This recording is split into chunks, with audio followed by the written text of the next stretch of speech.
Cecilia, buenas noches. Gracias por recibirnos.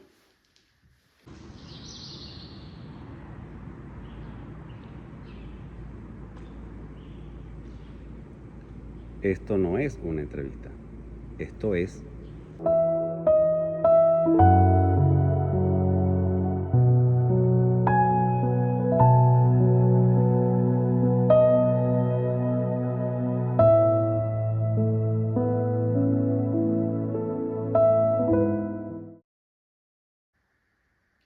Llévanos a tu infancia, Cecilia.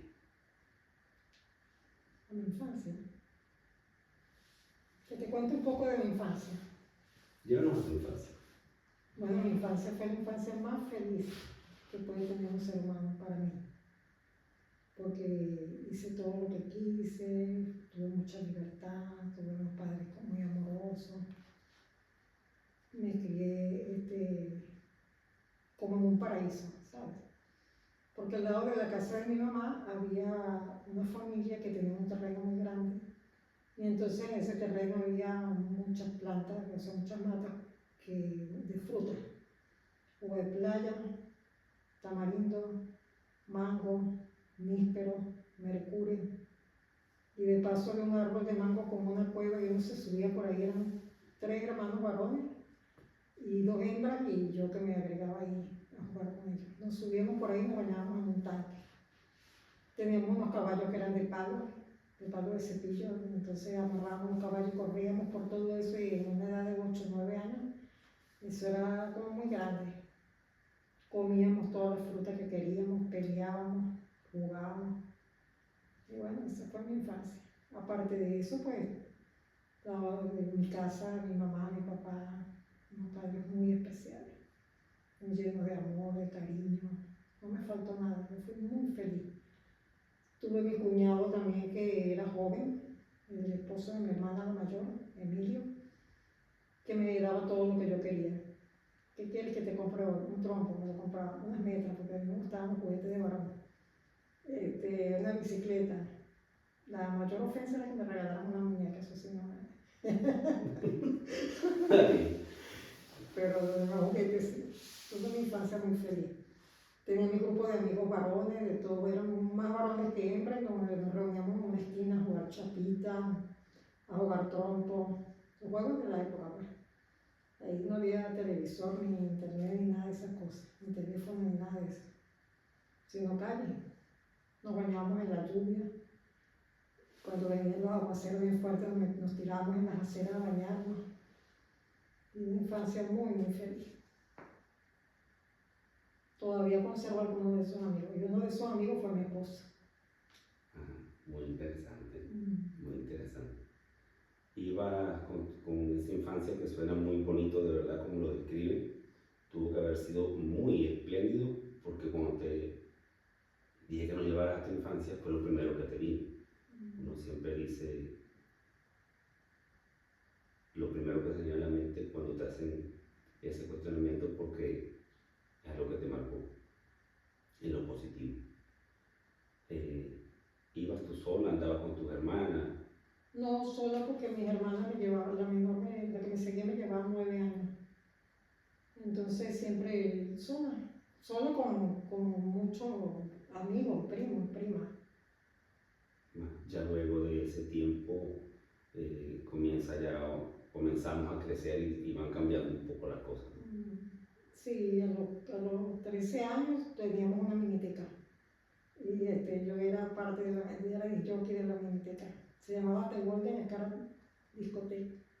Ay, yo no sabía bien, pero bueno, así se llamaba. El escarabajo dorado. Y usábamos un pantalón bota ancha, súper, mientras más ancha era la bota, era más la moda.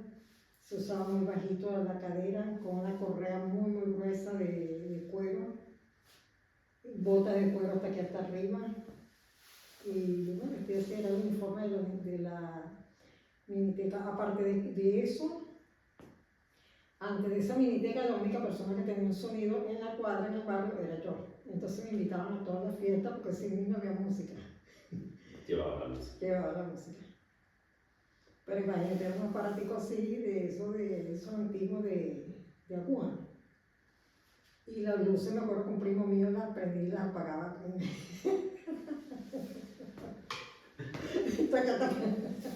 Ah, y bueno, mis 15 años fueron bien bonitos, me lo festejó mi hermana. Y hicieron una apuesta los muchachos de los mismos amigos de esa infancia, que fueron creciendo conmigo, claro. Ellos hicieron una apuesta que el que durara más sin bañarse era el que iba a bailar el bar conmigo. Y hubo uno que duró mes y 6 días sin bañarse. Se llama Inver, todavía está vivo, está en Guanare. Bueno, y ese fue el que bailó el bar conmigo, porque fue el que aguantó la pena de no bañarse por un mes y no sé cuántos días. Cosas de esa época. Y bueno, todo eso son recuerdos muy... Yo no tengo ningún recuerdo triste de mi infancia. Nada. Gracias a Dios. Excelente. Ni de dolor, ni de sufrimiento, ni de maltrato, ni de nada, sino de puras cosas bonitas. Tuve mucho amor, sobrado. Bien malcriada, bien consentida. Y decía lo que quería. No me gustaba ir para clase, no me gustaba estudiar. Todavía no me gusta. Nos contabas que ya en el recuento que venías haciendo de tu infancia, ya venían por los 15 años. Ya a los 15 años cambiamos un poco los seres humanos, ya con 15 años vemos otras cosas, oímos otras cosas. Sí. Bueno, después entre los 15 y los 16 años, pues tuve la tendencia a ser un poco como es Indilita, como es mi nieta. Ya un poco como más bohemia, más hippie, yoga, meditación, me gustaban todas esas cosas, los inciensos. Empecé a ese tipo de búsqueda, buscando a Dios, porque a veces comenzamos buscando a Dios así, de manera que no es que sea equivocada, pero como no tenemos una guía, pero es una necesidad de encontrarnos con Dios, yo buscaba a Dios desde esa edad, lo buscaba de esa manera. Me gustaba aprender velas aromáticas, poner incienso, hacer meditaciones, y todo era buscándome a mí misma y buscando a Dios. Y para saltar un poquito más, pues me casé de 17 años. Ya vamos por los 17. Claro, por los 17, ¿no? A los 17 años pues me enamoré de alguien y en mes y medio de novio nos casamos. A los 18 años tuve mi primer hijo, a Tomás. A los 19 años mi segunda hija, Indira. Y a los 21 años me estaba divorciando, lamentablemente. Lamentablemente, porque lo ideal es durar toda la vida con la misma pareja. Y ahí sí hubo un lapso de tiempo que ahí sí fue muy fuerte. De depresión profunda, de no querer vivir, de hundirme en un hueco. Claro. Ya venimos subiendo los escalones de la edad del ser humano. Sí, y nos has contado, nos has traído hasta ahora, vamos por los 19, 20 años, 21 años. 21 años. En ese breve recuento nos dejas ver un poco que ya andabas buscando a Dios, sentías la necesidad, pero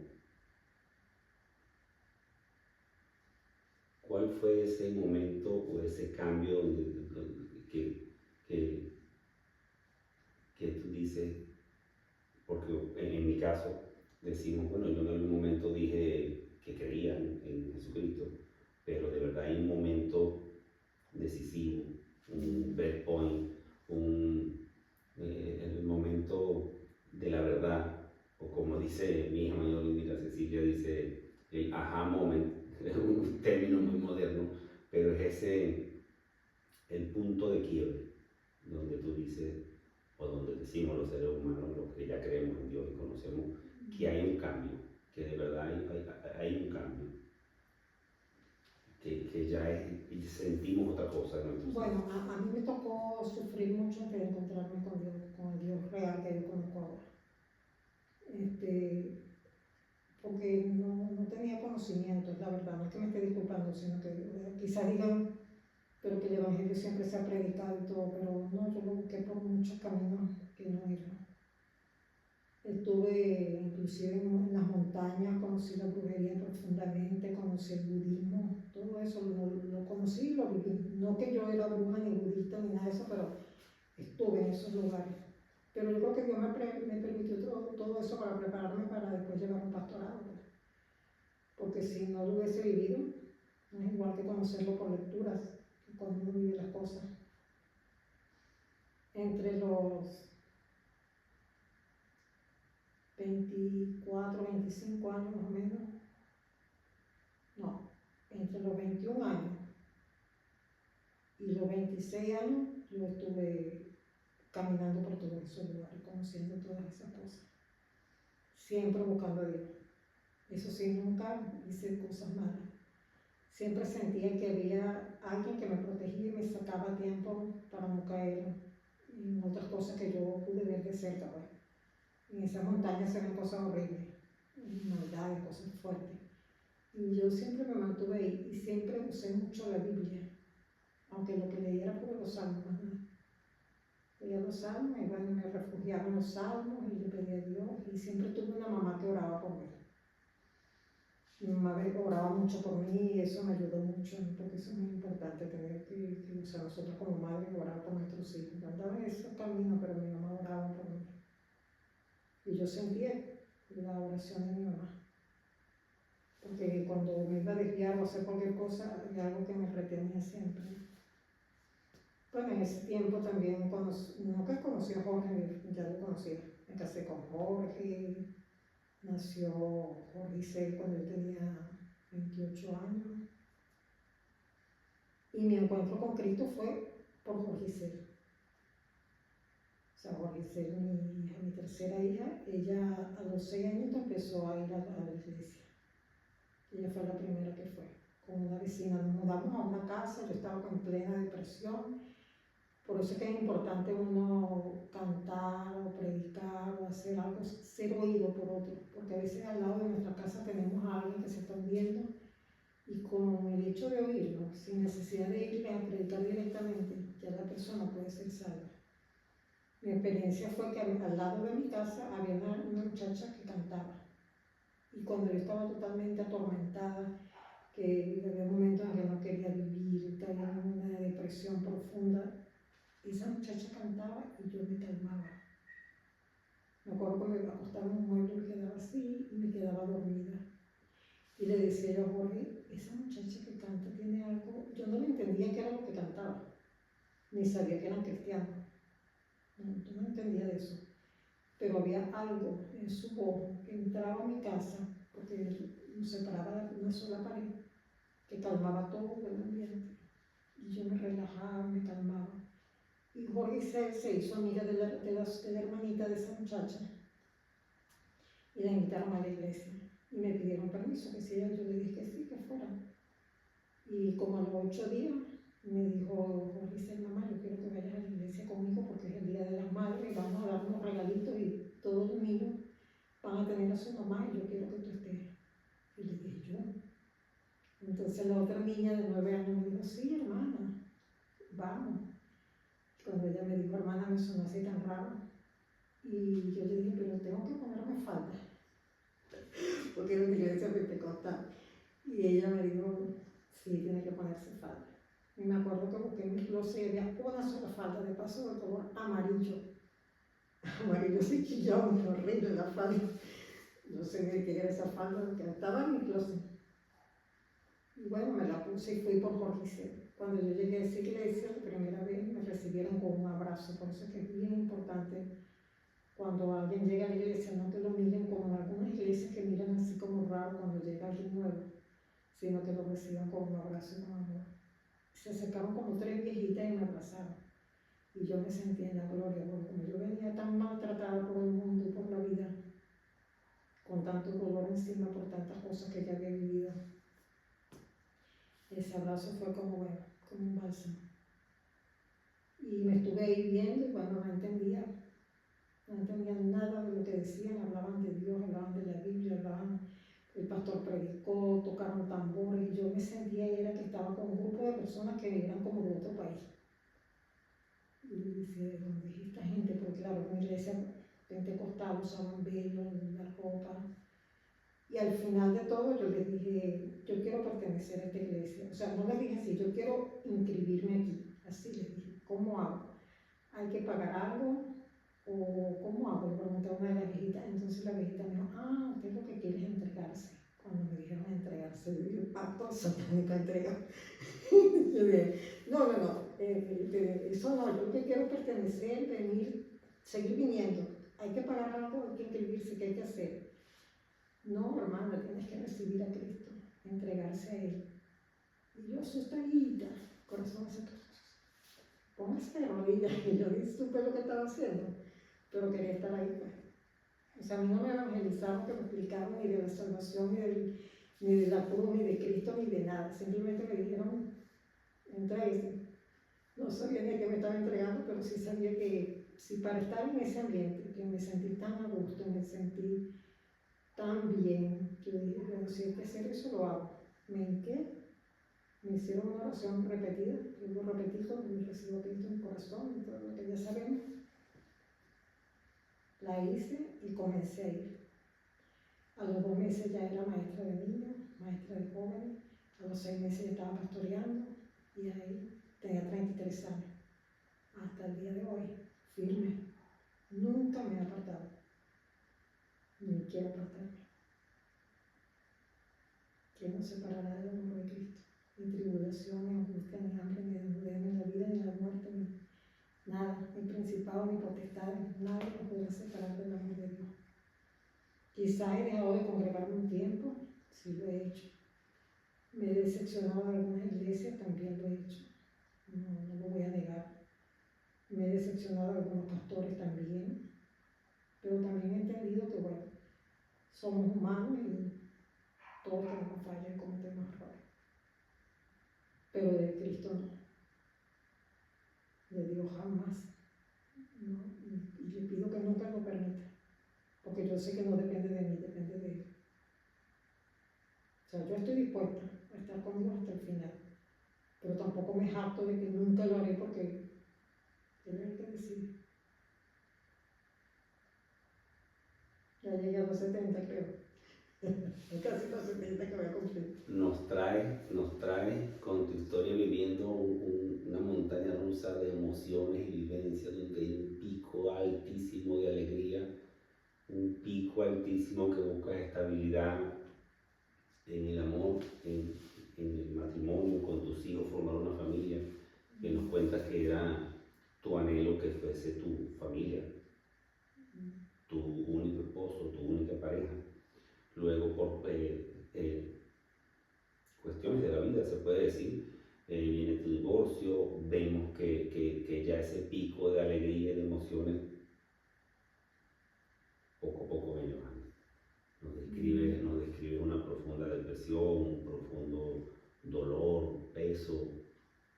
Hablando de la depresión, yo quiero aprovechar este momento para que los que oigan y vean esto. Cuando uno está en depresión, o sea, hay un punto de la depresión donde cae tan profundo que alguien te tiene que sacar. Yo siempre pensaba que era que uno tenía que querer salir. Pero hay un punto de la depresión que ni que tú quieras salir puede. En mi caso fue mi hermana. O sea, yo llevaba 1 año encerrada en un cuarto, llegué a rebajar 16 kilos. Mi mamá llegaba a la cama, me decía, hija, ¿quieres comer? Yo le decía que no. Me acuerdo que me daba cucharadita. Me presentaba a mis 2 hijos, a Mira y a Tomás, que estaban chiquiticos, como de 3 y 2 y 3 años. Y yo los veía, pero yo los veía como lejos. O sea, es una cosa muy fuerte. Entrar en una depresión es demasiado, por lo menos en ese punto que yo llegué. Yo quería salir, pero no podía. Mi mamá me llevaba al baño, me bañaba. A veces duraba hasta 2 días sin bañarme, porque no me daba nada, ni el ánimo, ni el cuerpo, ni nada. Era una debilidad, un hueco oscuro. Y yo por allá veía que mi mamá rezaba, porque mi mamá, cuando eso no era cristiana, hacía su rezo, el Padre Nuestro, y yo medio repetía y le pedía a Dios, así como que me ayudara a salir. hermana Sara con su esposo Norio entraron al cuarto y con carácter me levantaron de la cama, vamos a levantarse, vamos a bañarse, que usted se va con nosotros para Valencia. Me levantaron, me metieron al baño, me hicieron la maleta, me subieron al carro. Yo recuerdo cuando iba en el carro. Y bueno, me llevaron a vivir con ellos un año.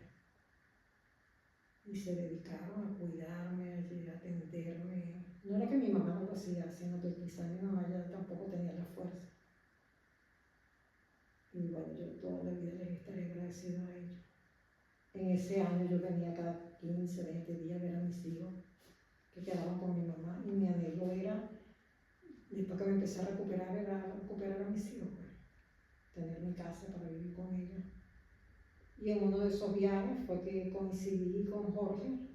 Jorge, como siempre me tenía luego puesto desde hace mucho tiempo, pues, agarró a los dos hijos, y pues se montaron en un brazo, el otro en el otro brazo, vamos por mi lado, vamos para el parque, vamos para el otro lado, y me agarró. Y bueno, después vinieron 2 hijos más. Y para ser cristiano venezolano, la historia es muy larga. Pasé 16 años luchando con Jorge, donde me amenazaba que los evangélicos como yo. Y el pastor me decía, el día que Jorge se entregue va a ser más, ¿cómo se llama? O sea, va a tener más entrega que usted misma, me decía el pastor Pedro Bernal. Y sí será, porque él me decía que me iba a pasar el camión por encima, que nos iba a baratar. Y cuando estábamos en la campaña pasaba con el camión, y yo asustadita. Ay, mi hermano Pedro le decía que era mi pastor, ¿será que nos va a pasar por el no, hermano? Eso es pura mentira, eso es el diablo, eso no es Jorge, me decía. Y bueno, yo perseveré, no fue fácil, ahorita yo me río, pero fue un proceso bien duro, bien difícil, de 16 años luchando, donde yo salía de mi casa y él me decía, no regreses más, quédate con ellos, y no era fácil, porque yo no quería él, pues yo quería estar era con él y mis hijos y todos en la iglesia. Hasta que un día, bueno, yo ya estaba de pastora, y él se presentó en un grupo de hermanos que estaba preparando para ser bautizado, y él llegó, y cuando llegó yo estaba parada, ¿quién se va a bautizar? Él entró y dijo, yo. Dios mío, este hombre, ¿quién sabe qué va a hacer ahorita aquí? Una hermana de la primera iglesia bautista sabía la situación, me dijo, siéntese hermana, deje que yo tome la palabra. Y entonces se va a querer bautizar, sí. Bueno, no hay nada que se le impida. Si usted quiere bautizarse, es la primera vez que llegaba a la iglesia. Y de verdad, se bautizó, recibió a Cristo y hasta el año pasado que se fue con Cristo. Y es verdad lo que me dijo el pastor. Se levantaba a las 5 de la mañana, vamos, hoy es domingo, levantarse todo el mundo, vamos por la iglesia, era el más fuerte, el más animado, el más vehemente, firme. No era religioso, pero era firme en el camino de Dios. Tan así que el último año de vida que tuvo lo demostró. En ningún momento renegó, en ningún momento maldijo, en ningún momento se apartó de Dios. Todo el tiempo mantuvo su fe y su esperanza de que Dios iba a hacer el milagro de seguir viviendo y bueno. Y se lo hizo porque la primera vez le dieron 4 horas de vida y vivió un año. Y en ese año hicimos lo que no habíamos hecho en muchos años. Nos reconciliamos como pareja, nos reconciliamos con Dios, nos reconciliamos con los hijos. No era que estábamos bravos, sino que hicimos el trabajo que teníamos que hacer.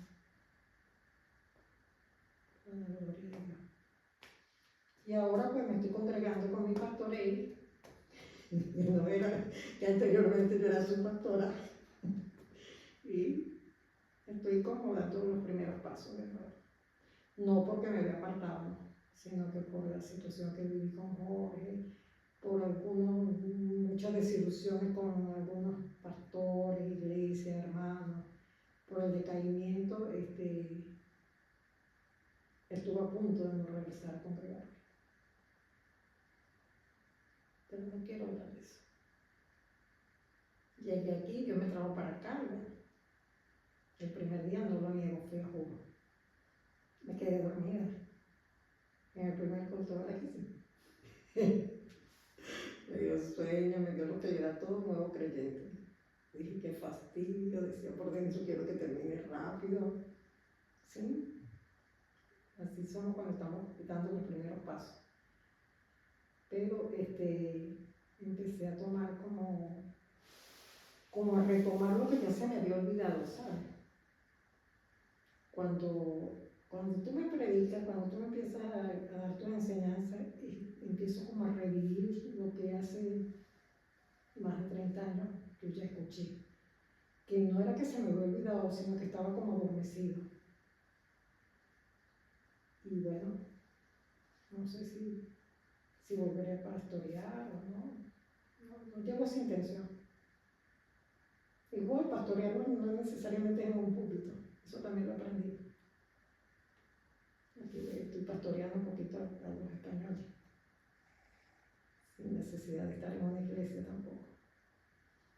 Eso también lo quiero hablar. No es estar en un púlpito, no es estar en una iglesia, no es ser cristiano todo el día y toda la noche, ir a tiempo y fuera de tiempo. No es un dogma, no es una doctrina, ser cristiano es ser, no sé si me entienden, es vivir. En estos días vi en TikTok que la canción esa que Jesucristo no es verbo, que es sustantivo. Y sale un hombre que se baja de un carro, le coge un señor que lo trae en una cajita rodando, lo sienta en una silla de ruedas y le da una bolsa de comida. Eso es lo que es ser cristiano, más que estar metido en una iglesia o fuera de. Pero bueno, eso es un entendimiento que lo tiene, que es algo personal de cada quien con Dios. Yo, gracias a Dios, ya entendí que es así. Si a mí hoy en día me preguntan a qué iglesia asistes o qué doctrina eres tú, no me gustaría ni siquiera responder eso, porque no tengo doctrina. Eso no debería de existir, porque eso es lo que hace separar al ser humano. He encontrado gente católica, cristianos verdaderos. He encontrado gente que ni van a ningún lugar, gente que reflejan a Cristo con su conducta, con su mirada, con su forma de vida. Y he aprendido que en cualquier persona podemos encontrar a Cristo.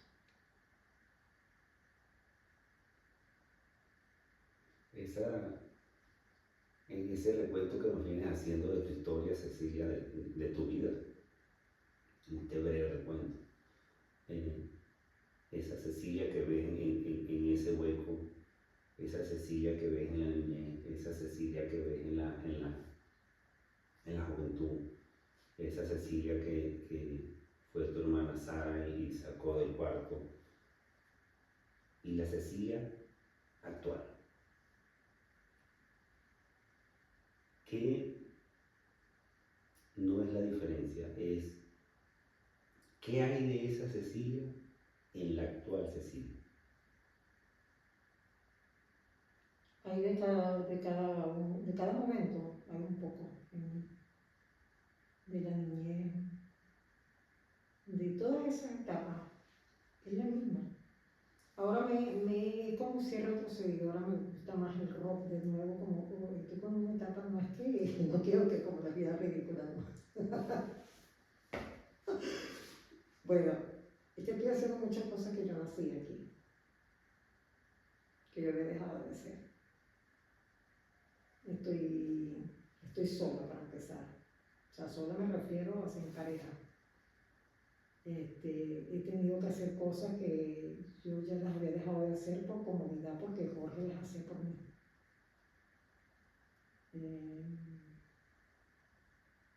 He aprendido algo nuevo que no me gustaba a mí, que es reírme. Me la paso ahora viendo TikTok de cosas chistosas, que antes yo no lo hacía, y es más, me parecía como tan absurdo. Y eso me ha ayudado a salir de la depresión, porque he caído por ratos en depresión. Lo que pasa es que rápido no salgo. Cuando me pongo a recordar lo que viví hace año y medio con Jorge, pues empiezo como a deslizarme. Pero como yo ya sé cómo es la cosa, salgo. Y uno de de las cosas que me está ayudando a salir es ver cosas que me van a reír. He aprendido lo importante de la risa. A veces Jorge, que es el que se ha deprimido, y Jorgito se han deprimido mucho, yo les mando esos TikTok y se los hago reír. Y a ellos les parece raro que yo mande eso porque yo no lo hacía. Pero bueno, he aprendido a reírme. Ajá. He aprendido a caminar, que no me gustaba caminar. Ando por las calles, camino. El frío no me ha afectado tanto como dicen que afectaba. Estoy haciendo amigos nuevos. A veces trato de caer como que veo que es imposible lograr las metas que tengo sola. Pero después me acuerdo que ya no estoy sola, que tengo a Dios y que sí lo voy a lograr porque tengo mis metas como todo ser humano. Pero no se lo va a decir a nadie cuando lo logres, les echaré cuenta. Ahora te entrevista. Pero ¿qué queda de mí? De mí queda todo. Hay todo. O sea, los recuerdos como parte de lo que uno es, entonces hay un poquito de cada cosa en mí. Y no me arrepiento de nada de lo que viví. De nada. A veces busco así como todo fue importante, todo fue necesario, todo tuvo un porqué y todo lo usó Dios para bien. Todo lo que vivía, unas cosas que yo creía que eran como malas, como que no eran buenas, todo lo usó Dios para bien. Porque yo hoy en día me puedo reunir con cualquier tipo de gente sin juzgarla.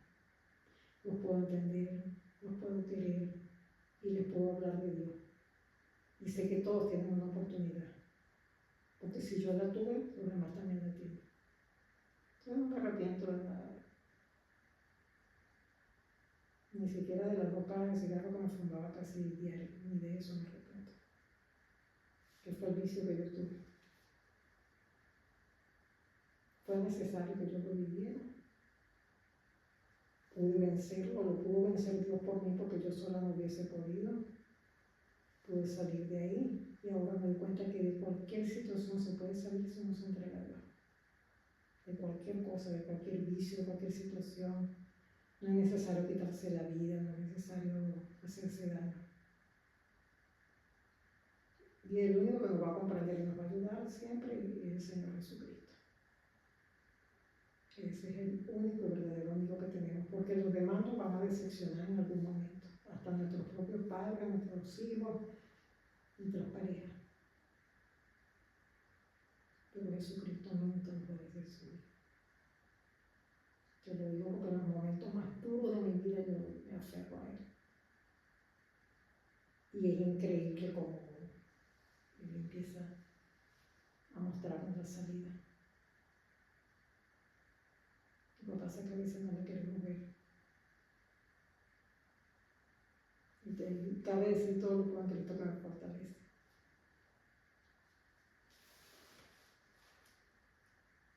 Cecilia, gracias. Gracias a ti. Por contarnos tu historia, darnos ese breve recuento de tu vida. Este pequeño espacio se llama Donde Nadie Mira, porque justamente donde nadie mira, solamente puede mirar si la persona abre su corazón y deja que alguien mire. Y donde nadie mira es donde Jesucristo obra.